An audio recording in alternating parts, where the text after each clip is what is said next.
나이가 들면서 마른 기침 때문에 힘드신 분들도 많고 계절과 상관없이 걸리는 감기와 특히 겨울철의 기침, 가래, 독감으로 하루하루 고생하시는 분들 많으시죠? 그런데 기침과 가래는 그 자체가 나쁜 것은 아닙니다. 몸 안에 이물질이 들어왔을 때 이것을 몸 밖으로 배출해주는 역할로 자연스러운 반응인 것입니다. 기침, 가래를 강제로 멈추는 약을 드시면 오히려 건강에 해로울 수 있는 것이지요. 그럼 어떻게 해야 될까요? 바로 감기에 걸리지 않도록 미리 예방을 하거나 기침이 난다면 기침을 멈추는 약이 아닌 근본적인 원인을 해결해 기침, 가래 증상이 나타나지 않도록 해주는 것이 중요한 것입니다. 오늘 영상을 통해 감기에 걸리지 않도록 하는 방법과 기침, 가래를 멈추도록 몸을 만들어주는 음식, 그리고 감기에 걸렸을 때 주의할 점에 대한 모든 것 알려드릴게요.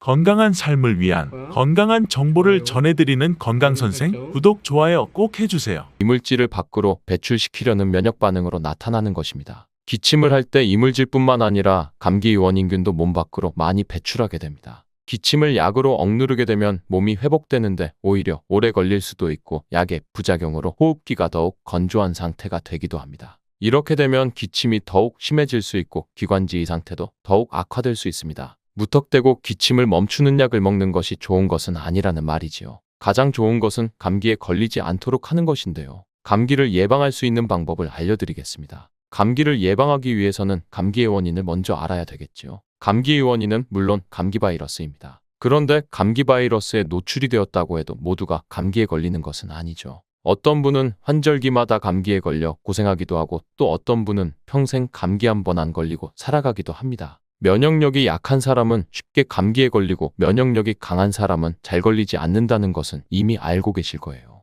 그럼 면역력이 약한 사람들은 언제 감기에 잘 걸리게 될까요? 바로 환절기입니다. 환절기 일교차가 커질 때 감기에 걸리기 쉽습니다. 특히 겨울철 감기에 많이 걸리는 이유는 찬바람을 많이 쐬기 때문입니다. 그리고 스트레스를 많이 받거나 숙면을 취하지 못해 몸이 피곤하고 그 피로가 회복이 잘 안 될 때에도 감기에 걸리기 쉽습니다. 이때 두 가지의 공통점이 있는데요. 그것은 바로 체온 조절을 원활하게 못하게 된다는 것입니다. 면역력보다 중요한 것이 바로 이 체온 조절 능력입니다. 사람은 체온을 일정하게 유지시켜 주어야 하는데요. 36.5도에서 1도만 높아져도 머리가 지끈지끈 아프기 시작하고 2도, 3도 올라가면 열 때문에 아무것도 못할 정도가 되죠. 반대로 열이 내려가도 마찬가지입니다. 체온이 1도만 떨어져도 면역력이 30%나 저하된다는 연구 결과도 있습니다. 찬 공기가 입과 코를 통해 몸속으로 들어오게 되면 호흡기와 기관지를 통해 이 찬 공기를 빠르게 체온과 비슷하게 만들어주는데요. 컨디션이 좋지 않거나 여러 이유로 이 기능이 제대로 발휘되지 못하면 체온이 떨어져 감기에 걸리게 되는 것이지요.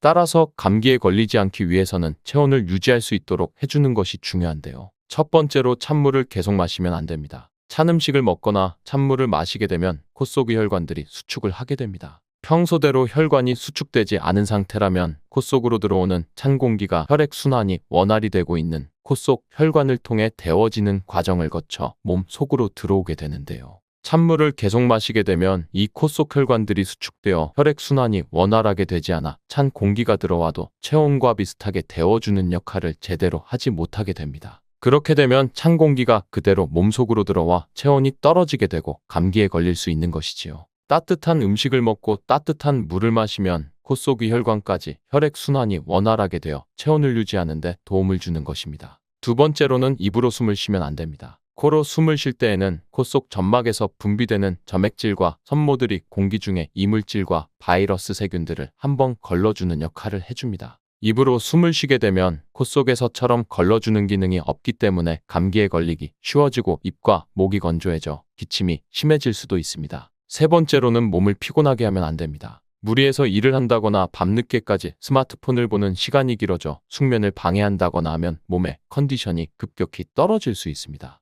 이렇게 돼도 체온 유지하기가 어려워지고 면역력이 떨어져 감기에 걸리기 쉬워지는 것입니다. 네 번째로는 머리를 감고 완전히 말리지 않은 상태로 밖을 돌아다니면 안 됩니다. 완전히 마르지 않은 상태로 밖을 돌아다니면 머리에 수분이 증발을 하면서 체온이 급격히 떨어지게 됩니다. 그렇게 되면 감기에 바로 걸릴 수 있으니 반드시 머리를 완전히 말리고 외출하시면 좋습니다. 감기 증상이 있을 때 기침, 가래를 멈추고 완화시켜주는 음식에 대해 알려드리겠습니다. 첫 번째로는 무입니다. 무의 효능으로는 기침을 멈추게 하고 가래를 묽게 해 쉽게 배출하도록 도와준다는 것이 있는데요. 무를 생으로 먹으면 알싸한 매운맛이 있잖아요. 바로 이 매운맛을 내는 성분이 시니그린이라는 성분입니다. 시니그린의 효능으로 호흡기의 점막을 자극해서 점액 분비를 촉진하게 되는데요. 이렇게 점액이 나와 호흡기에 붙어 있는 가래를 묽게 만들어서 쉽게 배출되도록 도와주는 것입니다. 이뿐 아니라 점막이 호흡기 외벽을 보호해서 각종 세균과 감기 바이러스 등이 쉽게 침투하지 못하도록 하는 효능을 하게 됩니다. 병원에서 처방받은 감기약과는 달리 무는 기관지가 본연의 역할을 잘 할 수 있도록 회복시키고 유지시켜준다는 좋은 점이 있는 것입니다. 이런 효능으로 가래, 기침, 독감, 감기로부터 우리 몸을 보호하고 회복시킬 수 있는 것이지요. 특별히 기침, 가래와 감기에 도움되도록 물을 먹는 방법을 한 가지 알려드릴게요. 바로 물을 주스로 만들어 마시면 되는데요. 무와 배를 함께 사용하면 됩니다. 겨울에 감기에 걸렸을 때 배숙을 만들어서 드시기도 하잖아요. 배에도 염증을 가라앉히고 기침을 먹게 하는 효능이 있는데요. 이런 배와 물을 함께 드시면 겨울에 건조한 기관지가 촉촉해져 기침이 멈추게 되며 가래를 묽게 하여 몸 밖으로 배출하기도 쉬워집니다. 무와 배는 열을 내리는 효능이 있어 기관지염이나 나편도선염 그리고 후두염을 완화시키는 데에도 도움을 줄 수 있습니다. 만드는 방법은 무와 배를 1:1 비율로 믹서기에 넣고 갈아주시면 되는데요. 한 가지 주의할 점은 무의 초록색 부분과 흰색 부분이 있잖아요. 흰색 부분은 매운맛이 좀 더 강하고 초록색 부분은 단맛이 조금 더 좋으니 주스를 만드실 때는 초록색 부분을 사용하시는 것을 추천드립니다. 그리고 무와 배의 껍질도 꼭 함께 갈아주시면 좋습니다. 속살보다 껍질에 더 많은 플라보노이드 성분이 함유되어 있기 때문입니다. 배심만 제거하고 믹서기에 넣어 갈아주시고 그대로 마셔도 되는데요. 이대로는 너무 걸쭉하여 마시기 힘든 분들은 면포에 걸러서 드시면 됩니다. 물을 이용한 레시피 한 가지 더 알려드리면 바로 무와 꿀을 이용한 무꿀 절임입니다. 기침이 심할 때 무꿀 절임을 드시면 기침이 잦아들고 기관지의 기능을 회복시킬 수 있는데요. 무의 효능을 통해 해열작용을 해주고 기침으로 인한 통증을 완화시켜주며 꿀의 강력한 항염작용을 통해 기침을 유발하는 바이러스를 제거하고 폐에 염증이 생긴 것을 막아주는 역할을 하게 됩니다. 감기약은 증상을 완화시킬 수는 있지만 동시에 부작용도 있을 수 있잖아요. 이미 생긴 증상에 대한 처리를 하는 것이 목적이라면 무꿀절임을 드시면 감기를 사전에 예방할 수 있는 역할도 하기 때문에 감기에 걸리기 전에 평소에 드시는 것도 좋습니다. 무꿀절임을 만드는 방법은 정말 쉬운데요. 물을 먼저 채 썰어 주시고요. 이때 배와 물을 이용한 무주스를 만들 때처럼 무의 껍질까지 함께 사용해 주시면 좋습니다. 채를 썬 물을 소독한 용기에 담아 주시고 꿀을 넣어 용기를 채워 주시면 됩니다. 공기가 통하지 않도록 뚜껑을 잘 덮어 냉장고에 넣고 일주일 정도만 숙성시키시면 끝입니다. 이렇게 만들어진 무꿀절임을 한 스푼 떠서 그냥 드셔도 되고요. 뜨거운 물에 타서 차로 드셔도 됩니다. 기침, 감기에 좋은 음식 두 번째는 바로 대파뿌리입니다. 대파뿌리는 한의학에서 약재로 사용하기도 하는데요. 총백이라고도 부릅니다. 대파뿌리에는 알리신 성분이 풍부해 혈액순환을 촉진하고 발한작용으로 몸이열을 올려주는 역할을 합니다. 이런 역할로 땀 분비를 촉진하여 몸이 노폐물을 배출시키는 효능이 있습니다. 그리고 비타민C와 플라보노이드 성분이 풍부하게 함유되어 있는데요. 대표적인 항산화물질로서 면역력을 강화하여 감기나 독감 등을 예방하는 데 도움을 주고 항균 작용을 통해 감기를 완화시킬 수 있는 것입니다. 대파 뿌리를 넣은 미음을 끓여 드시면 감기 초기에 좋은데요. 대파 뿌리의 영양 성분은 열에 약하기 때문에 미음이 끓을 때 마지막에 넣고 10분 정도만 약한 불로 마무리해 드시면 됩니다. 주의하실 사항은 감기로 인해 38도 이상의 고열이 나고 있는 상태에서는 대파 뿌리를 드시면 안 되고 감기 초기 미열이 있는 상태에서 드시면 효과를 보실 수 있습니다. 기침, 감기에 좋은 음식 세 번째로는 바로 생강입니다. 생강에 함유되어 있는 진저롤과 효과올 성분은 항균 작용이 뛰어나며 세균이나 바이러스의 증식을 억제해 감기나 독담 등을 예방해 주기도 합니다. 생강도 대파 뿌리처럼 발한작용으로 몸을 따뜻하게 하여 열을 올려주게 되는데요. 생강은 기침을 완화시켜줄 뿐만 아니라 감기로 인한 소화불량과 몸살에도 도움을 주게 됩니다. 진저롤 성분이 위액 분비를 활성화하고 소화기관도 따뜻하게 해주기 때문입니다. 생강을 먹는 방법은 생강과 말린 귤 껍질을 꿀에 재워 차로 드시면 됩니다. 한 가지 주의할 점은 생강은 수분을 말리는 작용을 하기 때문에 감기가 아닌 마른 기침을 오래 하시는 분들은 오히려 증상이 악화될 수 있습니다. 네 번째 기침 감기에 좋은 음식은 바로 도라지입니다. 도라지도 한의학에서 약재로 많이 사용하는데요. 열을 내려주는 해열작용과 염증을 가라앉히는 소염작용 그리고 통증을 완화시켜주는 진통작용까지 해주는 식품입니다. 이뿐 아니라 기관지의 호르몬 분비를 촉진시켜주어 기침과 가래를 가라앉혀주는 효능이 있습니다. 도라지는 특별히 염증을 가라앉히는데 효과가 좋은 천연소염제인데요. 감기로 인해 가래가 많이 생긴 분들이 드시면 더욱 좋은 효능을 발휘합니다. 도라지에는 사포닌과 이눌린 그리고 피토스테롤이라는 성분들이 풍부한데요. 도라지를 먹을 때 특유의 씁쓸한 맛을 내는 것이 사포닌이란 성분입니다. 이 사포닌 성분은 기관지의 점막에서 윤활제 역할을 하는 뮤신의 생성을 조절해 줍니다. 이 뮤신으로 인해 가래를 잘 배출할 수 있도록 도와줄 수 있는 것이지요. 이뿐 아니라 도라지는 편도선염이 심해 목이 아프거나 감기로 인한 급성 인후염 때문에 통증이 심할 때에도 이런 증상을 완화시키는 효능이 좋으니 꼭 기억하세요. 드시는 방법은 도라지와 감초를 함께 끓이면 되는데요. 도라지의 쓴맛을 감초의 단맛이 중화시켜주어 훨씬 먹기에 좋습니다. 끓이는 방법은 물 1리터에 말린 도라지 20g과 감초 5g 정도를 넣고 끓여 물이 절반 정도 줄어들 때까지 졸여주시고 하루에 2-3번 차로 드시면 됩니다. 5번째, 기침 감기에 좋은 음식은 맹문동입니다. 맹문동은 폐와 기관지에 좋은 대표적인 한약재인데요. 먹을 것이 없던 시절에는 맹문동의 뿌리를 먹어 허기를 채웠던 구황작물이기도 합니다. 맹문동은 한의학에서는 진해거담이라고 해서 기침을 멈추고 가래를 제거하는 데 사용하는 약재인데요. 맹문동에는 루스코제닌이라는 스테로이드 계열의 사포닌과 아미노산 그리고 베타시토스테롤 등의 성분이 풍부하여 기침 가래를 치료하고 면역력을 강화하는 데에도 도움을 줍니다. 맹문동의 약성이 가장 좋은 부위가 덩이 뿌리인데요. 특별히 마른 기침을 완화시켜주는 데 효능이 좋습니다. 감기에 걸리면 물을 많이 마시라고 하잖아요. 그 이유가 기관지를 촉촉하게 만들기 위함인데요. 점막이 심하게 건조해지면 물을 마셔도 또다시 건조해지기 쉽습니다. 이 때문에 물만 마셔서는 감기를 회복하는 데 시간이 오래 걸릴 수 있죠. 이때 맹문동을 차로 끓여 드시면 도움이 될 수 있습니다. 맹문동 차도 도라지차와 비슷한데요. 물 1리터에 맹문동 20g을 넣고 물이 절반 정도 줄어들 때까지 졸여서 하루에 2-3번 나눠 드시면 됩니다. 물론 도라지와 함께 끓여 드시면 효과는 더욱 좋아집니다. 날씨가 쌀쌀한 요즘 김이 모락모락 나는 따뜻한 생강차 한 모금 생각이 많이 나는데요. 저는 겨울이 오면 꼭 생강을 사다가 꿀을 넣은 생강청을 만들어 겨울 내내 자주 마시곤 합니다. 알싸한 생강차를 마시면 몸이 따뜻해지는 게 느껴지더라고요. 몸이 차신 분들은 생강이 몸을 데우는데 효과가 있다고 많이 들어보셨을 거예요. 과연 이 생강은 우리의 몸을 따뜻하게 해주는 효과가 있을까요? 또 어떤 방법으로 먹어야 효과가 좋을지 같이 알아볼게요. 생강은 다양한 건강 효능을 가지고 있어 요즘 많은 사람들이 주목하는 식품 중 하나인 거 알고 계신가요? 생강은 우리 몸에 여러 가지 유익한 성분들이 함유되어 있는데요. 그 중에서도 진저론, 쇼가올, 진저롤은 생강 특유의 매운맛과 향을 내는 성분들이기도 합니다. 특히 이 성분들은 노년층에게도 유익한 성분이라서 건강관리에 큰 도움이 될 수 있는데요. 주목할 만한 생강의 대표적인 성분 3가지 바로 소개해드릴게요. 생강의 첫 번째 성분은 진저론입니다. 진저론은 생강에서 가장 대표적인 활성 성분으로 생강의 매운맛과 특유의 향을 담당하고 있는데요. 진저론은 항산화 효능이 뛰어나며 세포 손상을 막아주고 노화를 예방하는 데 도움이 됩니다. 또한 진저론은 소염작용을 가지고 있어 염증을 줄이고 통증 완화에도 효과가 있는데요. 류머티스 관절염과 근육통, 그리고 기타 염증성 질환에 이 성분이 도움을 줄 수 있고 면역력을 증강시키는 데 중요한 역할을 해서 특히 면역력이 약해질 수 있는 노년분들에게 매우 유익한 성분입니다. 생강의 두 번째 대표 성분은 쇼가올입니다. 쇼가올은 생강을 건조시키거나 가열했을 때 생기는 물질인데요. 이 성분은 항암 효과가 있다고 알려져 있어 암 예방에 도움이 될 수 있습니다. 쇼가올은 진저론보다 강력한 항염증 작용을 하는데요. 이 성분은 염증을 유발하는 물질인 프로스타글란딘의 생성을 억제하는 데 매우 효과적인 것으로 밝혀졌습니다. 또한 쇼가올은 소화기 계통의 유익한 성분으로 유명한데요.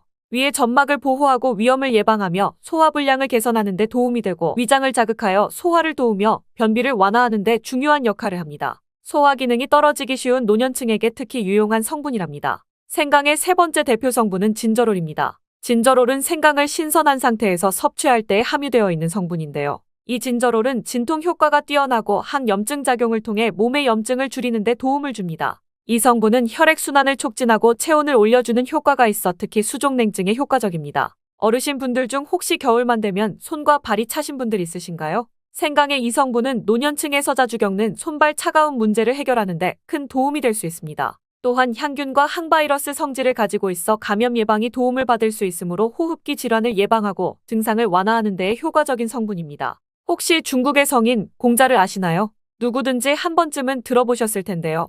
공자는 살아생전에 먹는 음식도 매우 철저하게 관리했다고 합니다. 공자가 매 식사마다 생강을 빼놓지 않고 먹었다는 것 알고 계셨나요? 공자는 생강이 얼마나 몸에 좋은지 그 옛날부터 알고 있었던 것이었죠. 공자는 73세의 생을 마감했는데 그 옛날 평균 수명을 생각하면 어마어마하게 장수를 했던 것이죠. 이렇게 건강에 좋은 생강, 생강이 왜 그렇게 좋고 우리의 건강에 어떤 도움이 되는지 4가지 주요 효능을 소개해 드릴게요. 생강의 효능 첫 번째는 면역력 강화입니다. 서울대 노화연구소에서 꼽은 면역력에 좋은 식품 3가지 안에 생강이 포함되는 거 알고 계셨나요? 생강에는 아까 소개해드렸던 3가지 성분, 진저론, 쇼가올, 진저롤이 포함되어 있어 면역력을 강화하는데 매우 효과적입니다. 특히 항염증 효과가 뛰어나 몸의 염증을 줄여주고 면역체계가 더 강하게 작동하도록 도와주는데요. 면역력이 떨어지기 쉬운 노년층에게는 자주 섭취하는 것이 좋은 식품입니다. 생강을 꾸준히 섭취하면 감기나 각종 질병에 걸리는 확률을 낮출 수 있다는 거 잊지 마세요. 생강의 두 번째 효능은 항산화 효과입니다. 미국 국립암연구소가 꼽은 항산화 식품 1등급인 생강은 진저론과 쇼가올 같은 성분이 포함되어 있는데요. 이 성분들은 강력한 항산화 효과를 가지고 있으며 이 항산화 물질은 우리 몸에서 자유라디칼이라는 유해물질을 제거해주어 노화, 염증, 심혈관 질환 그리고 각종 질병을 예방하는 데 중요한 역할을 합니다. 특히 생강은 세포의 산화 스트레스를 줄이고 피로회복과 노화 방지에 효과적이어서 건강한 노년을 위해 꼭 필요한 식품이라 할 수 있죠. 생강의 세 번째 효능은 바로 수족냉증 완화입니다. 수족냉증은 특히 노년층에서 흔하게 나타나는 증상 중 하나인데요. 손발이 차가워지고 특히 겨울철에 더 불편함을 겪는 분들이 많으시죠? 생강은 혈액순환을 촉진시켜주는 효과가 있어 수족냉증을 완화하는 데 탁월합니다. 생강의 진저롤 성분이 체온을 높여주고 혈관을 확장시켜 손발이 따뜻해지는 데 도움을 줍니다. 또한 한의학에서는 생강이 몸의 찬 기운을 밖으로 내보내주고 또 몸 안의 열을 발산해주는 효능이 있다고 유명한데요.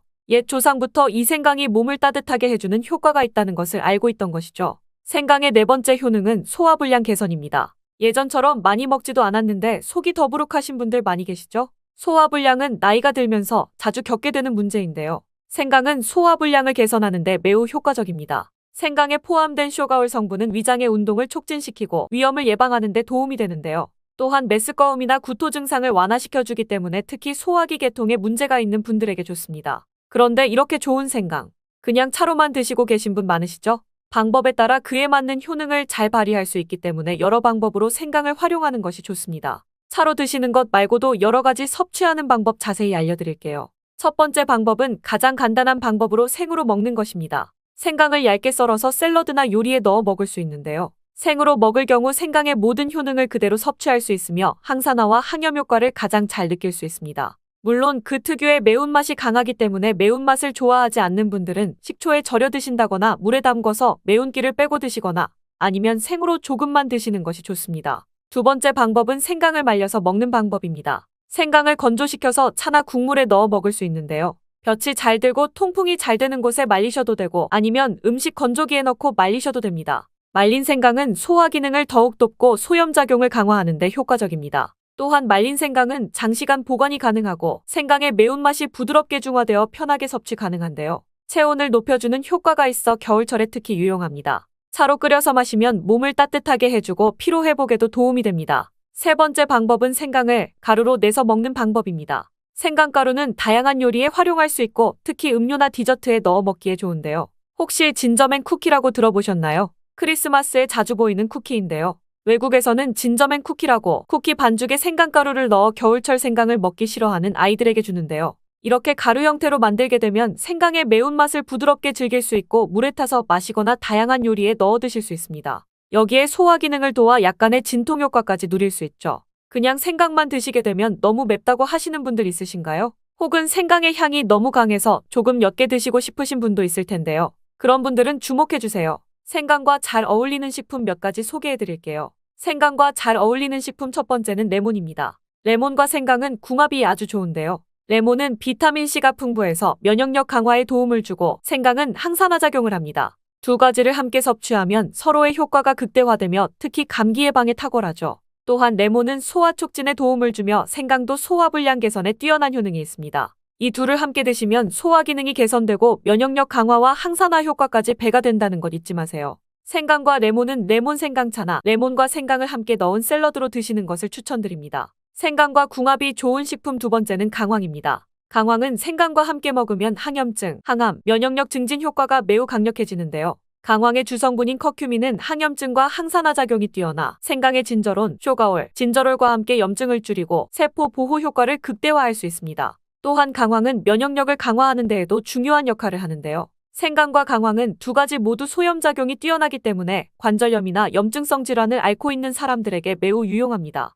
강황 생강차는 특히 겨울철에 체온을 올려주는 효과가 있어 겨울철 몸이 차신 분들과 수족냉증이 있으신 분들에게 추천드립니다. 생강과 같이 먹으면 좋은 식품 세 번째는 꿀입니다. 겨울철 꿀에 생강을 담궈 차로 드시는 분들 많으시죠? 꿀은 생강과 함께 섭취하면 그 효능이 배가 되는데요. 꿀은 항균과 진정 효과가 있어 생강의 자극적인 맛을 부드럽게 해줄 뿐만 아니라 꿀은 피로회복에도 좋고 생강과 함께 먹으면 소화불량 개선에도 도움이 됩니다. 꿀 생강차는 위와 목을 따뜻하게 해주어 감기 증상이나 기침 완화에도 좋은 음료입니다. 이렇게 건강에 좋은 생강, 몸에 좋다고 많이 드셔도 될까요? 모든 식품은 과유불급인데요. 생강도 마찬가지로 적절히 섭취해야 효과가 있습니다. 또한 잘못 먹으면 몸에 해가 되는 부작용이 있을 수 있기 때문에 몇 가지 유의사항을 알려드릴게요. 생강을 저장할 때 대충 비닐에 보관하셨다가 곰팡이 피신 분들 있으시죠? 생강은 곰팡이가 생기지 않도록 주의해야 하는데요. 생강은 수분 함량이 많아 습기에 민감하고 곰팡이가 쉽게 생길 수 있습니다. 이때 곰팡이가 생긴 생강은 섭취하지 않도록 하세요. 생강에 핀 곰팡이는 미코톡신이라는 독소를 생성하는데요. 일부 미코톡신은 인체에 매우 유독해 간이나 신장 그리고 면역계에 심각한 손상을 줄 수 있습니다. 생강의 일부분만 곰팡이가 생겨도 이 독이 생강 전체에 퍼질 수 있어 곰팡이 핀 생강은 아깝더라도 전체 다 버리셔야 한다는 것 잊지 마세요. 곰팡이가 피지 않도록 생강을 보관할 때는 통풍이 잘 되는 곳에 보관하고 습기가 많은 곳은 피하는 것이 좋습니다. 생강은 많은 효능을 가지고 있지만 과다 섭취할 경우 부작용이 있을 수 있는데요. 너무 지나치게 먹으면 속이 쓰리거나 위염이나 위장장애를 일으킬 수 있습니다.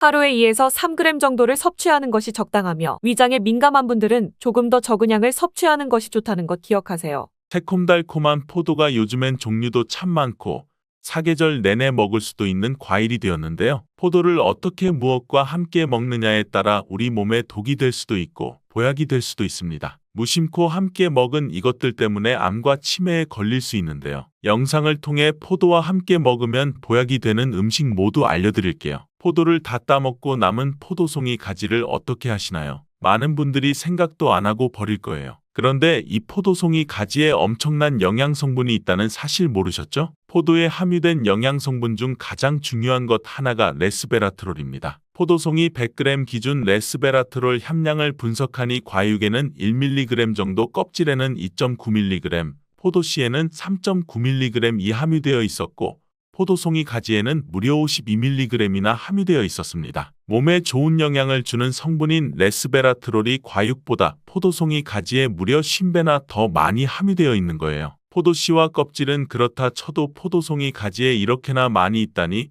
지금까지 그냥 버렸는데 너무 아쉽죠. 앞으로는 절대 버리지 말고 제가 알려드리는 방식으로 드셔보세요. 먼저 포도를 다 먹고 남은 포도송이 가지를 깨끗하게 씻어주시고요. 냄비에 물과 포도송이 가지를 넣고 끓여줍니다. 물이 팔팔 끓기 시작하면 약불로 줄여주시고요. 물이 반 정도 줄어들 때까지 끓여주면 됩니다. 정말 쉽죠? 포도송이 가지차를 끓일 때 먹다 남은 포도알과 포도씨도 넣어 함께 끓여줘도 됩니다. 이렇게 끓인 포도송이 가지차는 강력한 항암 효과를 가지고 있고요. 포도향이 향긋하게 올라와 맛도 너무 좋습니다. 따뜻하게 드셔도 되고요. 냉장고에 넣고 차갑게 드셔도 됩니다. 포도를 씻을 때 농약 때문에 걱정하시는 분들도 많으신데요. 농약 걱정 없이 깨끗하게 씻는 법도 바로 알려드릴게요. 농약 때문에 식초물이나 밀가루 같은 것을 함께 사용하는 분들도 계신데요. 식약처에서 세척 방법별 농약 제거율을 측정한 결과 큰 차이가 없었습니다. 식약처 권장 방법은 물에 5분간 담궜다 흐르는 물에 세척하는 것인데요. 이렇게만 해도 잔류 농약이 거의 다 제거됩니다. 아시겠지만 포도알에 하얗게 묻어있는 건 농약이 아닙니다. 이걸 농약으로 생각해서 씻을 때 하얀 성분까지 씻으려 하시는 분들 계신데요. 그럴 필요 없습니다. 이 성분은 농약이 아니라 포도에서 나오는 과분입니다. 이 포도과분은 껍질의 일부인데요. 과육이 만들어지고 생기기 시작하여 수확할 때까지 계속 생기는데요. 이 포도과분은 포도 표면에 곰팡이가 생기는 것을 막아주고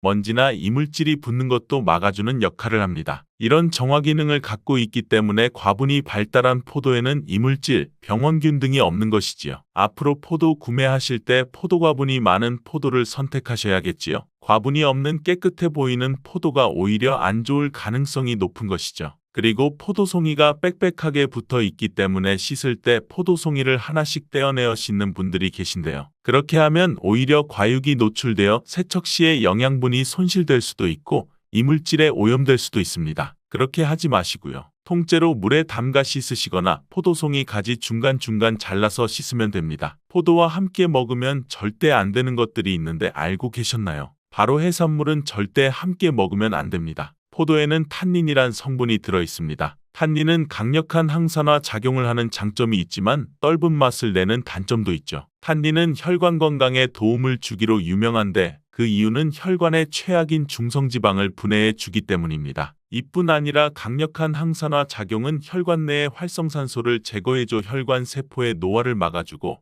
염증을 완화시켜주며 각종 혈관성 질환을 예방해주는 데 많은 도움을 줄 수 있습니다. 그런데 이렇게 좋은 포도와 해산물을 함께 드시면 문제가 생길 수 있습니다. 해산물의 풍부한 칼슘이 포도의 탄닌과 만나게 되면 소화가 잘 되지 않는 물질이 되어 위장장애를 일으킬 수 있는데요. 위를 자극하여 복통과 구토를 유발시킬 수 있습니다. 나이가 들수록 고혈압 약을 복용하시는 분들이 많아지는데요. 이런 분들도 포도를 드실 때 주의해야 합니다. 고혈압 약과 포도를 함께 드시면 안 되는데요. 이 약은 소장에서 필요한 만큼 흡수되고 남은 양은 체내에 있는 효소에 분해되어 몸 밖으로 배출됩니다. 그런데 포도와 함께 고혈압 약을 드시면 문제가 생길 수 있습니다. 포도에는 프라노쿠마린이라는 성분이 들어있는데 이 성분은 체내에 남아있는 고혈압 약을 분해해서 배출시켜주는 효소의 작용을 방해할 수 있습니다. 이렇게 되면 고혈압 약의 농도가 높아지게 되고 잘못하면 저혈압 증세가 나타나 위험해질 수 있습니다. 포도 껍질에 함유된 레스베라트롤까지 모두 섭취할 수 있는 포도즙은 건강에 많은 도움을 줄 수 있습니다. 레스베라트롤은 암세포가 생성되고 자라나는 과정 자체를 억제하여 항암작용에 뛰어난 것으로 알려져 있습니다. 다만 당뇨가 있는 분들은 절대 포도즙을 드시면 안 됩니다. 포도즙은 체내의 흡수가 빨라 혈당 스파이크 현상을 일으키고 혈당의 급격한 상승은 인슐린 저항성을 높여 당뇨를 악화시킬 수 있습니다. 그렇다면 포도는 어떤 음식과 함께 먹을 때 보약이 될까요? 첫 번째는 바로 사과입니다. 포도와 사과는 폴리페놀이 많이 들어있어 함께 섭취하면 항산화 능력이 폭발하게 됩니다. 항암 효과는 물론 혈전을 예방해주고 심혈관 질환에 큰 도움이 됩니다. 사과와 포도는 모두 껍질에 항산화 성분이 풍부하기 때문에 껍질까지 모두 먹는 것이 좋겠습니다. 사과의 풍부한 식이섬유는 급격한 혈당 상승을 막아주고 혈당을 안정적으로 유지하는 데 많은 도움을 주게 됩니다. 비트가 건강식품으로 인기가 높아지고 있는데요. 포도와 함께 드시면 그 효과는 배가 되어 우리 몸에 보약이 된답니다. 비트에는 칼륨과 니트레이트라는 성분이 있는데 혈관을 확장해 주어 혈액순환을 원활하게 하는 데 많은 도움을 줄 수 있습니다. 또한 비트에 함유된 질산염과 포도에 있는 안토시아닌이 만나 심혈관 질환을 예방하는 데 탁월한 효능을 발휘하게 되는데요. 질산염과 안토시아닌이 혈전의 생성을 막아주어 혈관 질환을 예방하고 피로회복에 효과가 좋으며 눈을 건강하게 하는 데에도 탁월하답니다. 오렌지에는 비타민C가 풍부하다는 사실은 알고 계시죠? 비타민C는 항산화 성분으로 활성산소를 제거해 노화를 예방하고 피부 미용에 탁월한 효능을 발휘합니다. 포도와 함께 드시게 되면 이런 항산화 효과는 극대화가 되는데요. 특히 혈관 건강에 좋은 영향을 주어 혈압을 낮추고 심혈관 질환을 예방할 수 있답니다. 영국의 대학 연구팀에 따르면 포도와 오렌지를 함께 먹으면 인슐린 효율성이 높아지고 혈당을 떨어뜨려 당뇨를 개선시켜주며 심혈관 질환의 위험을 낮출 수 있다고 밝혔습니다. 포도에는 또 어떤 효능이 있을까요? 정말 생각지도 못한 효능들이 있는데요. 뼈와 근육을 튼튼하게 해주는 효능이 있답니다. 포도에는 칼슘과 칼슘의 흡수를 돕는 비타민 D와 비타민 C가 풍부하게 함유되어 있습니다. 그리고 뼈 건강에 나쁜 영향을 주는 나트륨을 몸 밖으로 배출해 주는 데에도 효능을 발휘하여 골다공증 예방에도 많은 도움을 줄 수 있습니다. 강력한 항산화 성분들이 많이 들어있는데 항산화 기능으로 활성산소를 제거해주면 각종 혈관 질환을 예방할 뿐 아니라 암세포의 발생 자체를 막아주고 암세포를 죽여주는 데에도 놀라운 효능을 발휘합니다. 또한 포도의 풍부한 마그네슘은 혈압을 낮춰주고 혈액순환을 원활하게 하는 데 도움을 주는 성분입니다. 특히 나쁜 콜레스테롤 수치를 낮추는 데 탁월한 효능을 발휘하여 동맥경화, 고혈압 등의 심혈관 질환을 예방하는 데 많은 도움을 줄 수 있습니다. 보라색의 포도에는 안토시아닌이란 성분이 풍부한데 이 성분은 눈을 건강하게 하는데 효과가 좋은 것으로 알려져 있습니다. 미국 캘리포니아대 연구팀에 따르면 포도를 꾸준히 먹게 되면 뇌혈관의 혈액순환을 원활하게 하여 치매를 예방하는 효과가 있다고 밝혔습니다.